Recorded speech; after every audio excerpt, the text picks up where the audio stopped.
शिवजी भैया नमस्ते। नमस्ते भैया, नमस्ते। नमस्ते। नमस्ते भैया। भैया मैं आपका हाँ जी, भैया मैं आपका छोटा-सा परिचय रखता हूँ, फिर आप शुरू कर सकते हैं। शिवजी भैया एसोसिएट प्रोफेसर इन फिजिक्स है, government college of education Chandigarh में। भैया ने उनका फर्स्ट वर्कशॉप अप्रैल 2025 में किया था और साथ में उन्होंने मतलब वॉलंटियरिंग एज अ वॉलंटियरिंग के रूप में जो एफडीपी उनके कॉलेज में हुआ था, वहाँ पे वो एलटीसी के रूप में कार्यरत थे।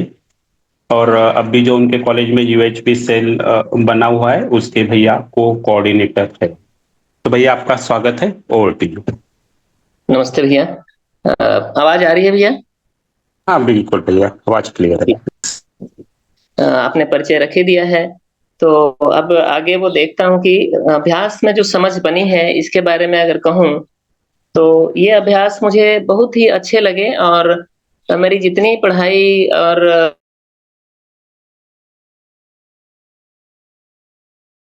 जितनी समझ पहले थी, उन सब प्रैक्टिकल स्टेप देने में इनका बहुत बड़ा हाथ है। और पहला पॉइंट जो है फर्स्ट अभ्यास 1 का सजग रहें, इस क्षण में अपनी चल रही कल्पनाशीलता को देखें। तो ये अभी मैं पहले ही स्टेप पर अटका हुआ हूँ। सजगता पूरी तरह से नहीं बन पा रही है, कभी-कभी सजगता होती है, कभी-कभी नहीं हो पाती है। मैं प्रयास कर रहा हूँ, लेकिन अभी भी जैसा बहुत स्पष्टता से शर्मिला दीदी बताती हैं कि बेहोशी की स्थिति अभी भी बनी हुई है, क्योंकि मैं देख रहा हूँ कि जो संस्कार हैं पुराने और आदतें बनी हुई है, वो इतनी जल्दी नहीं जा पा रही हैं। लेकिन एक बहुत अच्छी ये हो रही है कि ये सजगता के क्षण बढ़ रहे हैं और ये बड़ी आश्वस्ति देती है कि हाँ, अब रास्ते पर चल पड़ा हूँ, तो कुछ न मंजिल तो मिल ही जाएगी। दूसरी बात है कि जो भाव हम अपने में भाव है, ये सारे स्टेप्स तो लॉजिकली मैं देख पा रहा हूँ, देख पाता हूँ, लेकिन जो एक्सपीरियंस की बात है, अनुभव में आने की बात है, वो अभी पहला स्टेप पर ही मैं अभी कहते हैं कि संघर्ष कर रहा हूँ। और लेकिन एक एक बड़ा कॉन्फिडेंस आता है कि हाँ, ठीक है, अब रास्ता सही मिल गया है और चल रहा हूँ। दूसरी बात, जो भाव की स्थिति है, भाव मैं भी हमेशा नहीं देख पाता हूँ, कभी-कभी देख पाता हूँ, जब भाव बिगड़ता है तभी देख पाता हूँ। अदरवाइज़ लगता है कि ये न्यूट्रल स्टेट में है, जिससे कि सब कुछ तो ठीक ही चल रहा है।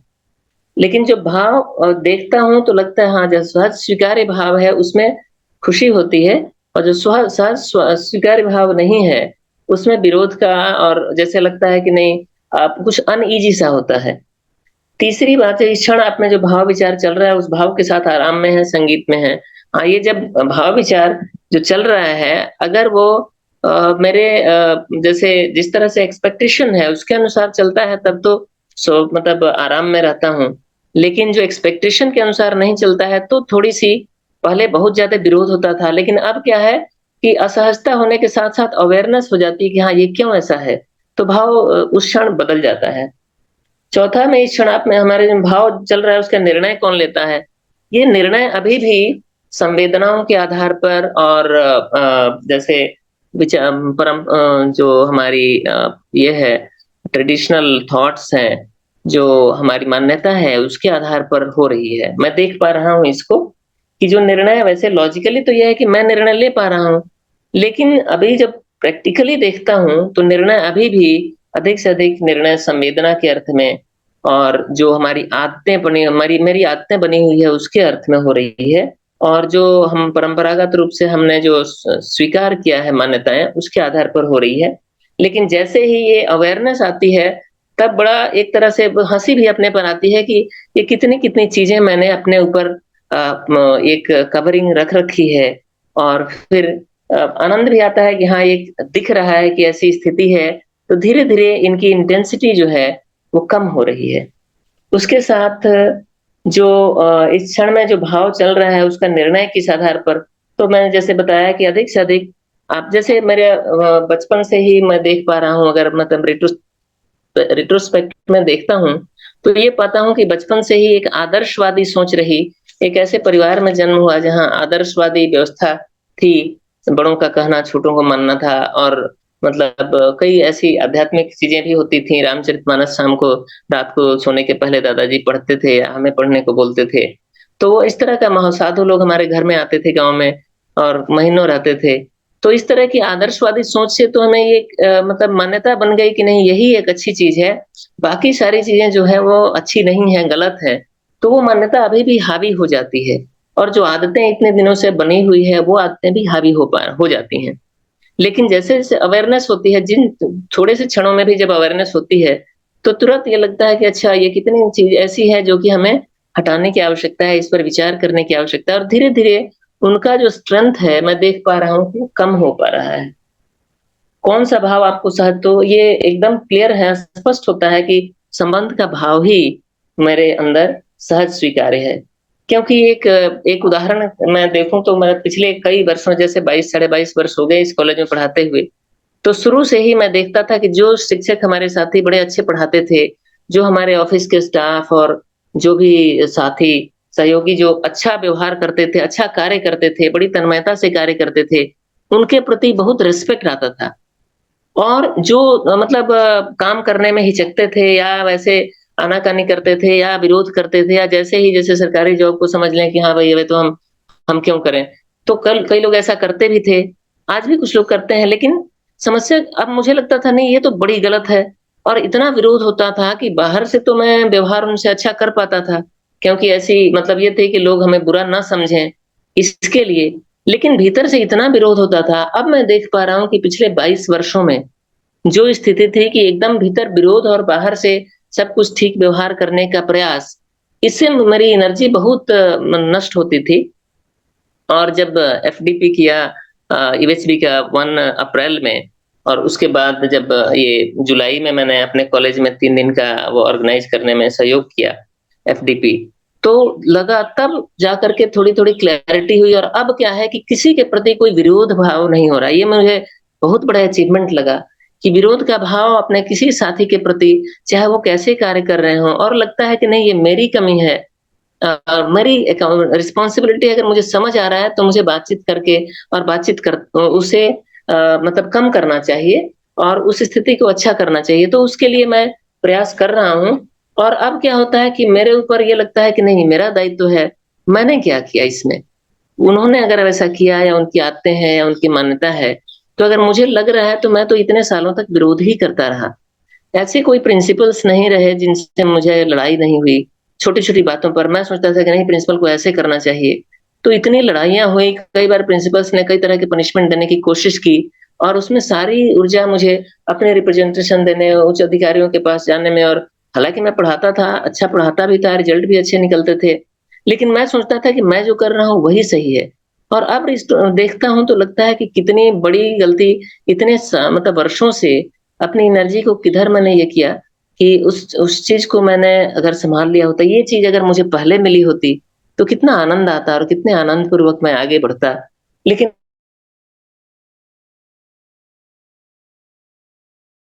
जब मिला है तो इतना आनंद आता है कि ये मेरे जीवन में परिवर्तन आ रहा है। और दूसरा है संबंध व्यवस्था और सह-अस्तित्व को संपूर्णता में समझने का काम करते हैं, पूरी प्रकृति और अस्तित्व के संदर्भ में। जी, मैं कोशिश कर रहा हूँ कि जितना संभव हो सके और उसमें कि संबंध व्यवस्था और अस्तित्व के व्यवस्था के संदर्भ में कार्य कर सकूं व्यक्तिगत रूप से और पारिवारिक स्थिति में और पहले भी ऐसी व्यवस्था थी इस तरह से जीना होता था लेकिन वह जीना एक आदर्शवादी सोच के और एक मान्यता के आधार पर थी अब थोड़ी-थोड़ी समझ के आधार पर हो रही है तो ये सुनिश्चित करें कि इस क्षण आपका भाव संबंध व्यवस्था और सह-अस्तित्व के अर्थ में है ना कि अन्यथा तो ये जो है ये मैं देख पा रहा हूँ और कोशिश करता हूँ कि ये सुनिश्चित हो जाए। लेकिन जब तक जैसे-जैसे सजगता कम होती है, वैसे ये सुनिश्चित नहीं हो पाता है, ये मैं देख पाता हूँ। तो ये एक 7वें बी का जो स्टेप है, जब मैं संबंध व्यवस्था और स्वास्थ्य के संदर्भ में देखता हूँ, तो संपूर्णता में समझता हूँ, तब मैं उसी के अनुरूप अपने भाव विचार का निर्णय कर पाता हूँ, निरंतर आराम में रहता हूँ। ये आराम की स्थिति इतनी अच्छी लगी और इतना आनंद आता है इसमें, संगीत में रहता हूँ, सुखी रहता हूँ, कि उन क्षणों को बार-बार लगता है कि नहीं ये बार-बार होने चाहिए और प्रयास करता हूँ, लेकिन सजगता की निरंतरता की कमी के कारण अभी ऐसा नहीं हो पा रहा है। और अब दूसरे अभ्यास में देखें, तो दूसरे अभ्यास में चैतन्य और शरीर में होने वाले आदान-प्रदान को देखने की स्थिति में, तो ये मैं देख पाता हूँ कि दोनों अलग-अलग हैं, वास्तविकताएँ हैं।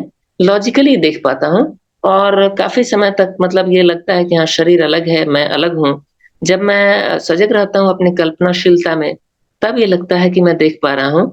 लेकिन अभी भी संवेदनाओं और आदतों के कारण और मान्यताओं के कारण, उनके हावी होने के कारण, ये जो अलग-अलग देखने की स्पष्टता है, वो 24 घंटे में मुझे लगता है कि 1-2 घंटे ही रह पाती है। वो भी कंटीन्यूअस 1-2 घंटे नहीं बीच-बीच में। लेकिन जब ये रहता है कि इस तरह की स्थिति रहती है कि मैं चैतन्य हूँ और शरीर अलग है, तो मतलब कोई चिंता ही नहीं रहती, इतनी निश्चिंतता, इतना आनंद आ जाता है कि वो मतलब शब्दों में उसको बता पाना मुश्किल है। हाँ, ये मैं स्पष्ट देख पाता हूँ कि मैं और शरीर के बीच सिर्फ़ सूचनाओं का आदान-प्रदान हो पाता है।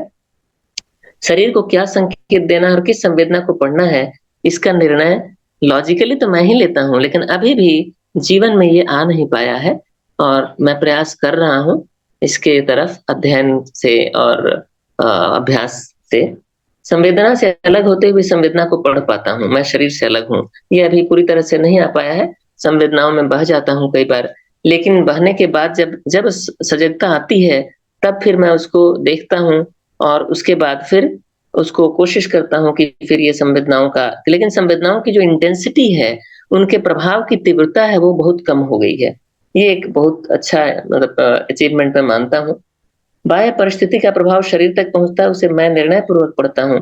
अभी निर्णयपूर्वक तो नहीं पढ़ पाता हूँ हमेशा, लेकिन हाँ बहुत इसकी फ्रीक्वेंसी बढ़ गई है।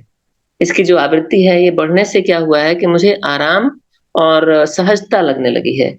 बाह्य परिस्थिति का शरीर पर प्रभाव था, मेरा निर्वाह प्रतिक्रिया पूर्वक जीना। हाँ, ये अभी भी प्रतिक्रिया पूर्वक काफ़ी हो पा रहा है। पहले जो 95% या 99% प्रतिक्रिया हो रही थी, अब वो 85% प्रतिक्रिया होती है, 85-90%। तो मतलब 10% बिना प्रतिक्रिया के जीना हो पा रहा है, परिवार में भी और संस्था में भी, समाज में भी।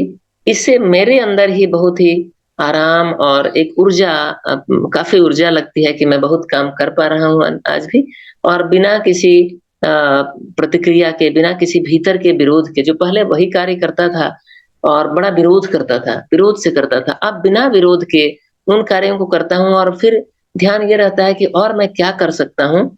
जितनी स्थिति है, परिस्थिति है और उनमें अधिक से अधिक कर पाऊँ और ये ना कर पाने की एक व्यथा होती है कि हाँ, और कैसे कर पाऊँ? नहीं कर पा रहा हूँ तो शरीर की स्वस्थता के संबंध में ध्यान रखूँ, समय के उपलब्धता और समय के सदुपयोग के संदर्भ में ध्यान रखूँ, संबंधों में ध्यान रखूँ कि अनावश्यक रूप से विरोध ना हो, जिससे ऊर्जा का अपव्यय ना हो। ये चीज़ें मैं देख पा रहा हूँ। तो बाह्य परिस्थिति का शरीर ये तो संवेदना को निर्णयपूर्वक पढ़ता हूँ। अभी भी निर्णयपूर्वक बहुत कम समय पढ़ पाता हूँ, क्योंकि अभ्यास की कमी के कारण और अभ्यास की निरंतरता नहीं हो पा रही है। मैं अपने संस्कार के साथ जुड़कर उसका अर्थ निकालता हूँ। हाँ, ये तो मैं देखता हूँ कि संस्कार और आदतों के साथ अर्थ कई बार क्या होता है कि मैं ऐसी चीज़ें बोल देता हूँ, जो मैं चाहता नहीं हूँ। लेकिन चूँकि आदतें हैं, मैं देख पा रहा हूँ कि मेरे मानसिकता या मस्तिष्क का इस तरह से सोचना ऐसा है कि कोई से बोला उसके पहले ही जवाब दे देने की आदत बचपन से ही पड़ी हुई है। खास करके स्कूल में, कॉलेज में एक अच्छा स्टूडेंट होने के कारण और काफ़ी पढ़ाई पर ध्यान देने के कारण, बाकी चीज़ों को नेगलेक्ट करके भी, तो उसके कारण ऐसे रहे कि इन्फॉर्मेशन तो बहुत आ गई और इन्फॉर्मेशन अधिक आने से क्या हुआ कि मैं देख पा रहा हूँ कि मेरे में ऐसा हुआ कि प्रश्न पूछता, चाहे शिक्षक हों, चाहे साथी हों, चाहे घर वाले प्रश्न पूछते, उसके पहले ही प्रश्न के पूरा होने के पहले ही मैं जवाब देने लगता था। तो ये बड़ा अटपटा-सा लगता था, लेकिन अब मतलब पहले नॉर्मल लगता था, अब अटपटा लगता है और अब इसको मैं सुधारने की कोशिश कर रहा हूँ। हाँ, मैं संस्कार के साथ जुड़कर जब देखता हूँ, उससे प्रभावित होता हूँ और अपने भाव-विचार को बनाता हूँ, बिगाड़ता हूँ, सुखी-दुखी होता हूँ, ये तो मैं देख पा रहा हूँ। प्रतिक्रिया पूर्वक प्रस्तुत होता हूँ, ये भी देख पा रहा हूँ, लेकिन प्रतिक्रिया की आवृत्ति और उसकी तीव्रता, इंटेंसिटी कम हो गई है और ज़िम्मेदारी पूर्वक, स्वतंत्रता पूर्वक जीने की ओर यात्रा चल पड़ी है और इसमें कुछ प्रगति हुई है, ये मैं देख पा रहा हूँ। संवेदना को अभी भी निर्णयपूर्वक सभी संवेदनाओं को नहीं पढ़ पाता हूँ। अपने स्वभाव पर निश्चित भाव में बने हुए स्वयं में सुखी रहता हूँ, ये अभी नहीं हो पा रहा है पूरी तरह से। थोड़ा-थोड़ा कभी-कभी होता है। संवेदना को पढ़ने के आधार पर बाहर की घटनाओं का आकलन करता हूँ। ये संवेदनाओं के आधार पर बाहर की घटनाओं का आकलन अभी भी हो रहा है। दूसरे का कार्य व्यवहार भाव और उसके बारे में मेरा आकलन अभी भी मेरे पूरे पुराने संस्कार और आदतों के कारण हो पा रहा है। हालाँकि समझ बढ़ने से थोड़ा उसका आकलन में जो विरोध था वो कम हुआ है और जजमेंटल बहुत कम हो गया हूँ, इसमें मुझे दिख रहा है। बाहर की भौतिक रासायनिक घटना शरीर पर प्रभाव और ये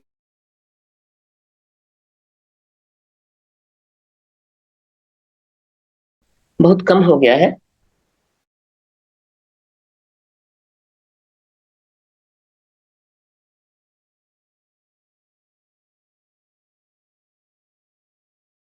शरीर की स्थिति का आकलन मतलब बिना समझ के करता था, लेकिन अब समझदारी होने से काफ़ी अच्छा इसमें मतलब मुझे लग रहा है और बड़े आराम में रहता हूँ।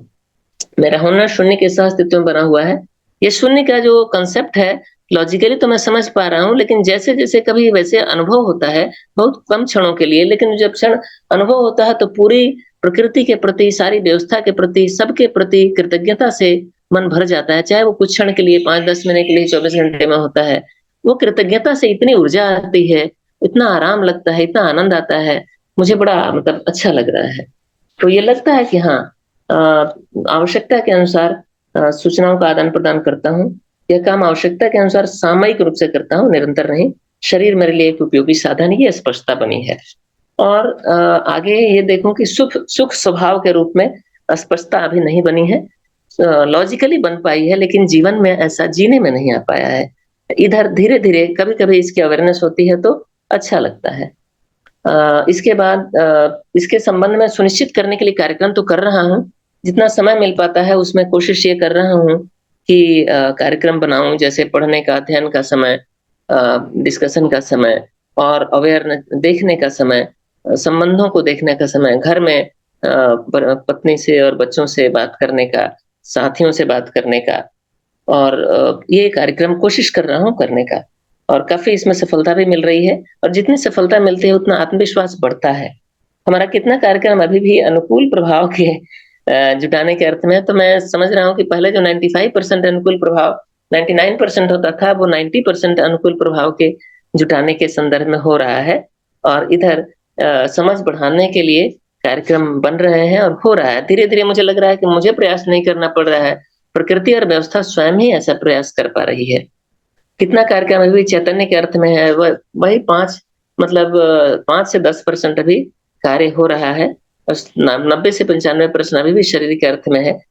चैतन्य के अर्थ में जो कार्यक्रम है उसमें कितना मान्यता पर आधारित है, कितना सहज स्वीकार्यता पर आधारित है। अभी भी 90 से 95% मान्यता पर आधारित है, संवेदना पर आधारित है, सहज स्वीकार्यता पर 5% ये मैं देख पाता हूँ कि आधारित है और इसमें धीरे-धीरे यात्रा चल रही है।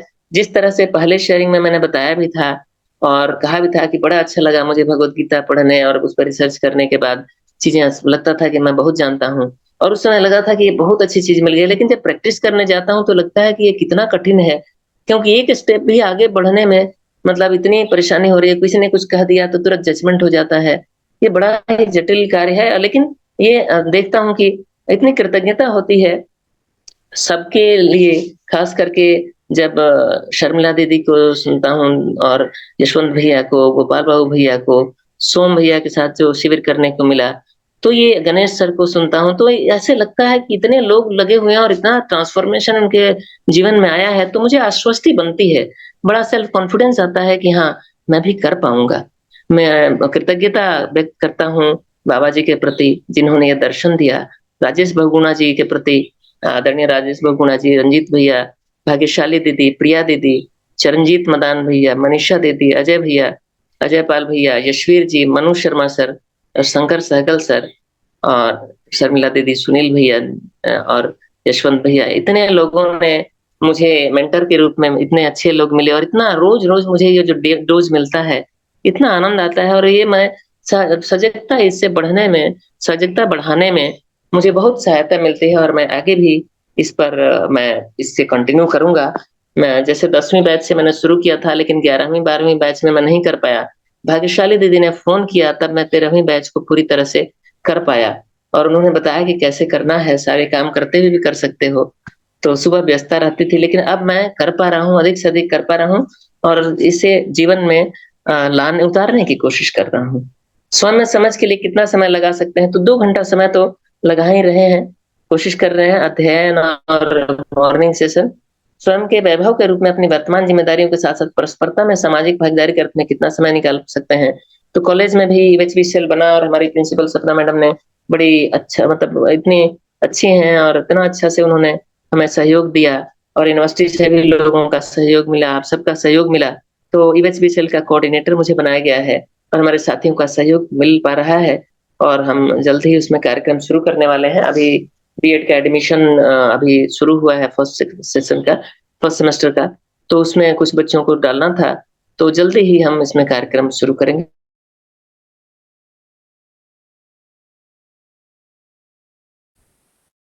तो बस और सभी साथियों, सभी मेंटर्स के प्रति धन्यवाद, सबको नमस्ते। जी, धन्यवाद भैया। बहुत ही सुंदर शेयरिंग रही। अभी मैं शर्मिला दीदी को आमंत्रित करता हूँ कि दीदी हमें गाइड करें। नमस्ते शिवजी सिंह जी, बहुत ही बढ़िया लगा आपकी शेयरिंग सुन के। बीच बीच में कुछ कुछ प्रश्न भी आते हैं आपके, बट मुझे लगता है बहुत ईमानदारी से, बहुत सरल सहज ढंग से आपने अपनी पूरी बात को रखा और बहुत ही कड़े उससे आपने अपना स्व मूल्यांकन किया। मुझे लगता है कि बहुत ईमानदारी से आपने अपने स्व मूल्यांकन को रखा, बिना ये सोचे कि ना दूसरे मेरे बारे में क्या सोचेंगे या इस टाइप का, जो कि अक्सर होता है सभी के लिए। तो दीदी आपकी आवाज़ कट रही है। अभी आ रही है मेरी आवाज? हाँ भैया, दीदी जी, की जी, आवाज जी। आ रही है क्लियर, शायद आपके अच्छा, end अच्छा पे। मेरे यहाँ नेटवर्क की कोई प्रॉब्लम हुई है, अब आ रही है दीदी। हाँ हाँ, जी, दीदी। तो मुझे लगता है कि पहले से ही, जैसा आपने कहा, बहुत सारे अच्छे संस्कार रहे हैं और उनके तहत आपको इस पूरी बात का महत्व बहुत जल्दी ही दिख गया और आप उसमें लग गए। जितना जितना हम अपने में एफर्ट करते हैं, जितना जितना हम इस पूरी बात को अपने में ढालने का प्रयास करते हैं, उतना उतना हम आराम में आते जाते हैं। ये तो आप भी देख पाए हैं और आपने इसके बारे में इसका वर्णन भी किया, तो बहुत ही बढ़िया लगा। मुझे लगता है कि जैसे जो आप बात कह रहे थे कि जब हम विरोध कम कर देते हैं तो चीजें होने लगती हैं, या यूं कहें कि संघर्ष कम हो जाता है, तो फिर एक तरह से एक एक्सेप्टेंस जो होता है हर चीज के लिए, वो हो ही जाता है। और जी, दीदी। वैसा होने से, क्योंकि हम अपनी तरफ से जो प्रयास कर रहे हैं वो करते जाते हैं, तो धीरे धीरे चीजें तो होंगी ही। जी, दीदी। पर सिर्फ इतना है, चीजें अपने ढंग से पहले भी हो रही थी, अभी भी हो रही हैं, लेकिन पहले हम क्योंकि संघर्ष इतना करते थे, विरोध इतना रहता था, तो उसी बात के लिए इतना कठिनाई लगती थी। लेकिन अब क्योंकि ये एक तरह से अपने तरीके से हो रही हैं चीजें, हम में जो एक्सेप्टेंस बढ़ी है उसके कारण हम आराम में बने रहते हैं और फिर कोई जी, कठिनाई ही नहीं लगती। तो बहुत ही बढ़िया लगी आपकी शेयरिंग। आप जुड़े रहें, बहुत अच्छे से अपने में काम कर रहे हैं और मुझे लगता है बहुत बड़ी संभावना है। आप ये कोऑर्डिनेटर का काम कर रहे हैं, ये तो बहुत ही अच्छा रहेगा। मुझे लगता है उससे बहुत सारा आप समाज के लिए भी काम कर पाएंगे। तो जी। आपको बहुत बधाई, बहुत शुभकामना। धन्यवाद दीदी।